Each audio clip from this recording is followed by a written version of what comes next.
Thank you, Dean, for generously sharing with us your stories and the lives of Mr. Renato and Mrs. Letty Constantino. As a resident student myself, along with the great many of our guests here today, it is really enlightening and refreshing to hear about your experiences, not merely as the towering academic figure which they are, but also as students and as activists that have come to shape the very struggles that you have helped us understand. Indeed, the fight against social inequalities and the dangers of fighting for a better future against imperialism, against neocolonialism, and for a truly nationalist culture in the Philippines is not merely conferred to the past. It persists even in our present time. And as you've mentioned, Dino, this fight is ever present in the current generations of Alphans today who continue to serve this mark and who continue to dare to fight, to dare to love, and also the dare to struggle. For those who are interested and whose interests have been piqued by the discussion of Dean Araneo, copies of these books are available in the registration booth just outside. Just feel free to reach out in our registration booth. Now, to introduce our next speaker. Professor Bernard Carganilla is a columnist of Malaya and a contributing author of The West and the Philippines, 1521 to 1957, a parallel history.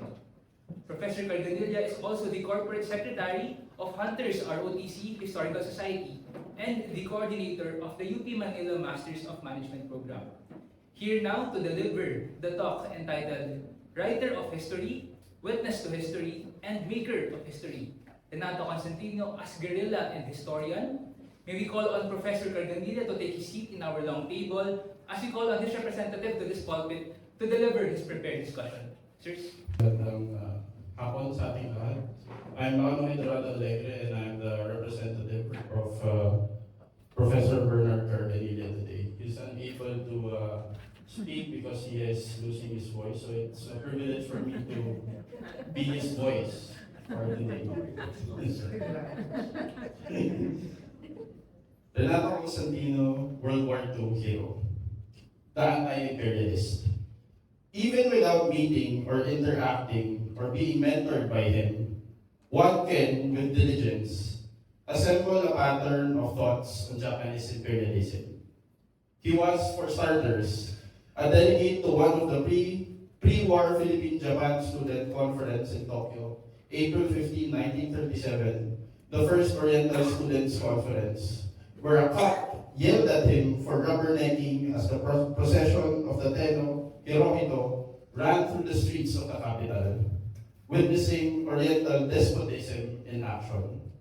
Next, we have this wartime entry from the diary of Felipe Buencamino III, March 14, 1942, Bataan, Headquarters, MIS. 3 UP boys are here. They are Angel Baking, Teddy Lansang, and Renato Constantino. They want to join our service. They are sergeants. Leone was indifferent about taking them. What can these UP boys do anyway? He asked Fred jokingly because Fred comes from UP. The general asked me if the 3 fellows are okay because he does not know them. I told them the 3 were good writers and editors at one time or another of a paper called Collegian. I told the general to take them in and I would answer for them because I believe they are intelligent fellows. I pointed out that maybe we could use them for some mission in Manila. The 3 UP boys are all right. They are regular fellows. I don't know why there is so much tiff between the Gilon and the Collegian. It's just a case of not knowing each other. Constantino showed me a diary with a drawing of his girl's face. He is in love with her. I think she is a niece of Speaker Rojas. Lansang sketched her face. When Bataan fell, Constantino was in Manila on a behind enemy lines mission. Later, he would rejoin the Open Society, marry his sweetheart, and build a family. But he never left the military intelligence service. It was a cat and mouse game, and there were a few close calls. When his unit was rolled up by the Kempetay, he joined the guerrillas. Thus, the deadly game was played until the first quarter of 1945 when Manila, after a month of Japanese rampage, was recovered by the Allies. By the third quarter of the last year of World War II, Constantino was no longer a CEGP activist, but a full-fledged member of the Fourth Estate, Samples. In Ideological Battleground, Philippine Foreign Affairs Review, Volume 1, Number 1, July 1945, Constantino examined the Polish question as a determinant of Anglo-American-Soviet collaboration. In Functions of Leadership, Philippine Weekly, issue number 2, July 1945, he opined, "For if democracy is to remain a democracy, leadership must be based on a proper understanding of the masses." 13 days after the voice of the crane warbled over the airwaves, Imperial Rescript of August 15, 1945, aka Hirohito Surrender Broadcast, Constantino penned the editorial for the Express, Volume 1, Number 39, August 28, 1945. In the civilian and guerrilla resistance against the enemy, the masses realized the value of cooperation in different guerrilla groups. It recognized and re-recognized the strength and the benefits of unified action. This is an important stage in the mass metamorphosis. The mass has risen to the level of organization. This is, in large measure, will act as an effective factor in broadening the base of our democracy. This was an astute analysis of the essence of the mass-based guerrilla movements of the Philippines and a portent of the added qualification for wannabe officials in the immediate post-war establishment. What did you do during Japanese occupation? On the last day of World War II, when Hirohito's minions signed the Japanese surrender documents aboard the USS Missouri in Tokyo Bay, Constantino critiqued the politics of the young. Philippine Progress, Volume 1, Number 1, September 2, 1945. Youth. We have been told time and again is dynamic and progressive. But what do we see? We see this dynamism frittered away, if not actually perverted in politics of the cheapest sort. In coffee house meetings devoted to endless discussions of what this and that prominent candidate for high office can expect to get in this or that province in the way of votes. Those who term themselves youth leaders are publicized in news sheets as such, gravitate merely around the political horses they are betting on in the coming race, instead of rallying around concrete programs of action responsibly prepared to attain a specific public good.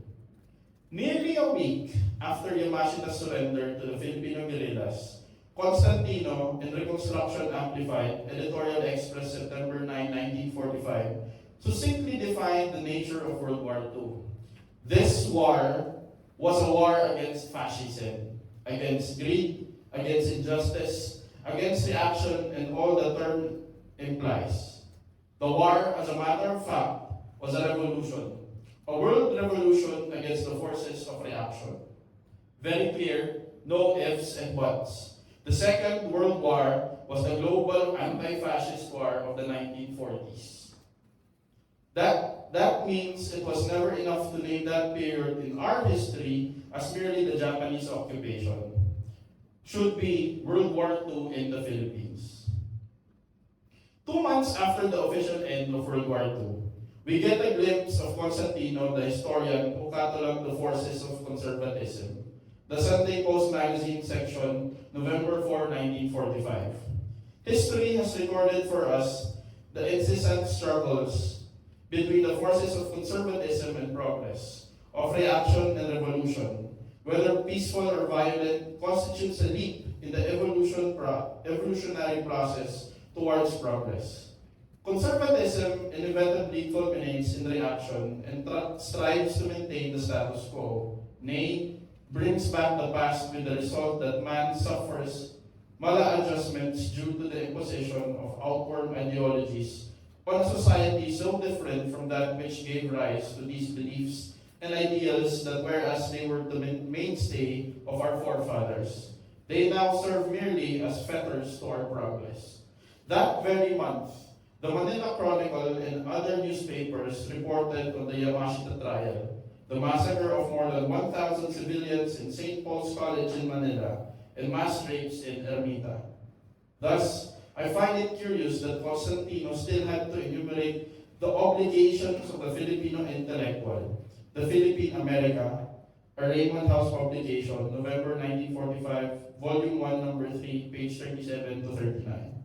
The absence of the crusading spirit among a great number of our intellectuals may be attributed to four main causes. First, aside from those regard their possessions as mere instruments of livelihood, there are those who, while recognizing the need for militancy, consider the attainment of security and an established reputation in their profession as prerequisites to militant action. Second, the majority of our intellectuals have themselves been shaped by institutions whose tenets and ideals have been outmoded.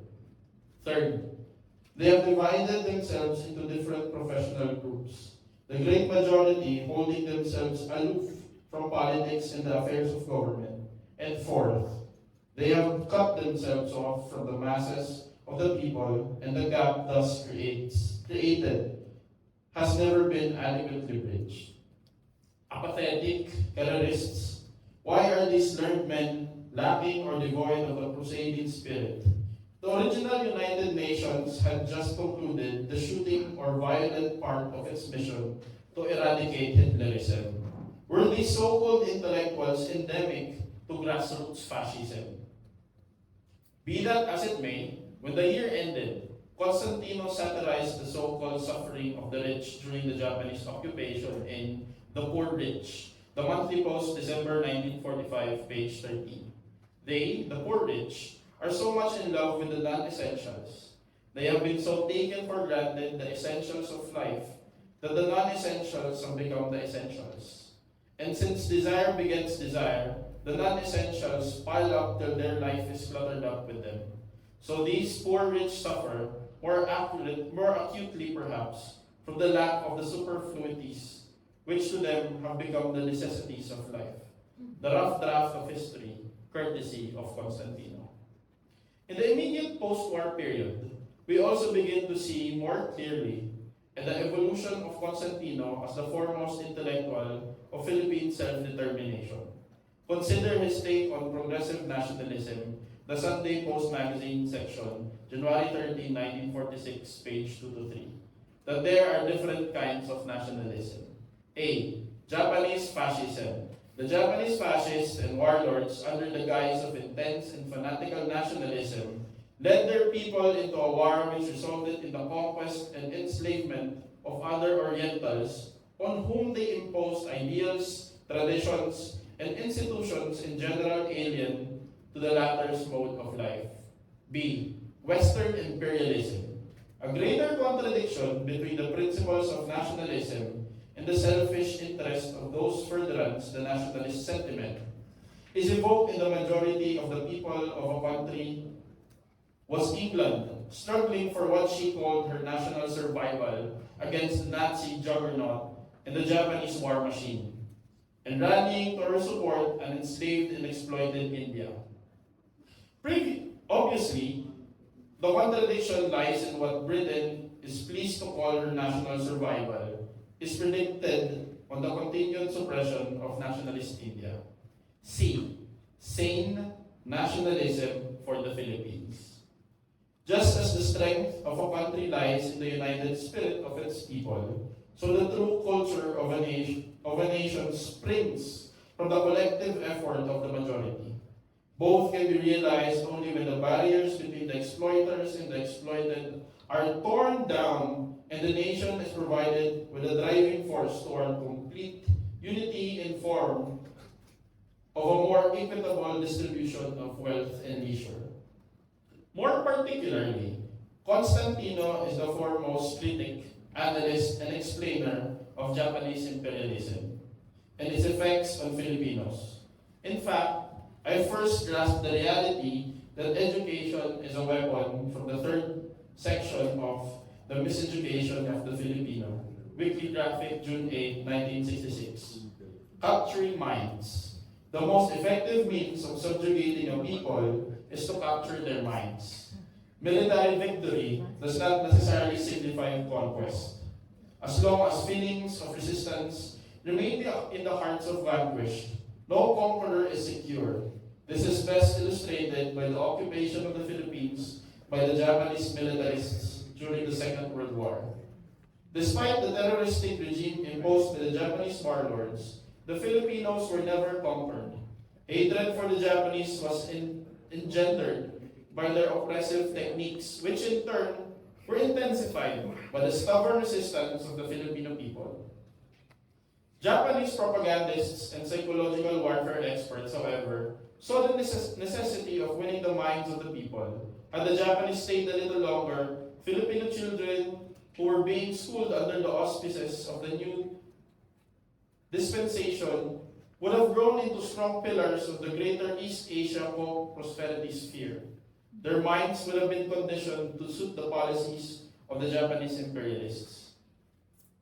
The odyssey of Renato Constantino as a Filipino guerrilla in the global anti-fascist war, as wordsmith, as historian, and as educator, converged in two major works: The Continuing Past, co-authored with Leticia Ross Constantino, and The Second Invasion, first and second editions. The first 6 chapters of The Continuing Past is World War II in the Philippines. Here, I learned many important historical facts that are still absent in Philippine school books and ignored in the regurgitated factoids from so-called World War II scholars. Some gems. 1. Quezon's Defense Secretary, Teofilo Sison, was convicted by the People's Court, page 180. 2. There were 3 guerrilla groups in the Democratic Alliance, Hope Balahap, Free Philippines, Blue Eagles, page 182. 3. According to Emilio Aguinaldo, Manuel Roas was, quote, hope of those who face prosecution for treason, page 185. 4. Don Vicente Madrigal prospered during the Japanese occupation and was subsequently imprisoned for collaboration, pages 186 to 187. As for the other major work, the Second Invasion was supposed to have a 3rd edition. Constantino never neglected the evolution of Japanese imperialism, following the twists and turns in LDP politics, reading the Japanese dailies, visiting Japan. I was privileged to accompany him in the spring of 1993, interviewing PM Hosokawa, exploring the temple of the 47 Ronins. Moreover, Constantino monitored and commented on World War II related events in the last decade of the 20th century. 1. Omnibus Moves, Manila Bulletin, April 17, 1994, critique of Hosokawa. 2. The Reoccupation, Manila Bulletin, July 27, 1994, Lady Landing. 3. Expanding the UNSC, Manila Bulletin, October 16, 1994. Japan does not deserve to join the United Nations Security Council. Number 4. Footnotes on Leyte, Manila Bulletin, October 23, 1994. 5. Junior Partner, Manila Bulletin, October 10, 1993. Japan's role. 6. Evading Responsibility, Manila Bulletin, January 11, 1995. Japan's Forgetfulness. Number 7. The Victors, Manila Bulletin, August 13, 1995. Hiroshima. Number 8. War Compensation, Manila Bulletin, August 16, 1995. In addition to The Continuing Past and The Second Invasion, Constantino's 3rd major work on this subject is Fascism, Prospect and Retrospect, which came out in the ferment of the pre-martial law period. It was badly needed at that time because activists were quick to label any enemy as fascist. I even read the manifesto on a leaflet of that period identifying state fascism as one of the 5 ills of Philippine society, the other 4 being American imperialism, domestic feudalism, bureaucrat capitalism, and Japanese militarism. Fast forward to the late 80s, early 90s, when my professor mentor asked me to suggest a work to be reprinted. It was Fascism, Prospect and Retrospect, which I named. In 1992, Constantino brought Angelito L. Santos, Joan Orendain, Helen W. Mendoza, and yours truly together as co-authors of Under Japanese Rule, Memories and Reflections. FHL Roderick Hall describes the book as follows: 4 pieces on the Japanese occupation from different perspectives. Santos' chapter, Gleaning from a Cruel War, attempts to provide a framework to the experience using a few interviews and his readings on some relevant works. Orendain, Children of War, presents the Japanese occupation as seen by children and youth. She was one of them. Mendoza's chapter, Looking Back, Days of War, is in 3 parts. The first are glimpses into the death march from eyewitness testimonies. The second is the saga of 4 brothers arrested by the Kempitai, and the third is on her family's experience beginning in Zamboanga and evacuating by boat to Iloilo and then on to Luzon. The last chapter, Witness, by Bernard Carganilla, shows how the students' perceptions of the war differed from their elders. He tried to make his students discover the truth by interviewing eyewitnesses of the occupation. This article presents highlights of these interviews, dividing them into common experiences: the start of the war, Nipponization, ethnic stories, women in war, friendly Japanese, and others. The 4 essays were written and compiled in an effort to keep the lessons and memories of the war alive, and to particularly show the Filipino experience to Japanese. Jedi Master Qui-Gon Jinn on mentorship. Teaching is not just about imparting knowledge. It's about inspiring growth. Hence, more items in the Constantino product line. 1. Chutada Mamuru, a preliminary study of Japanese-Filipino joint ventures. Foundation for Nationalist Studies, 1978.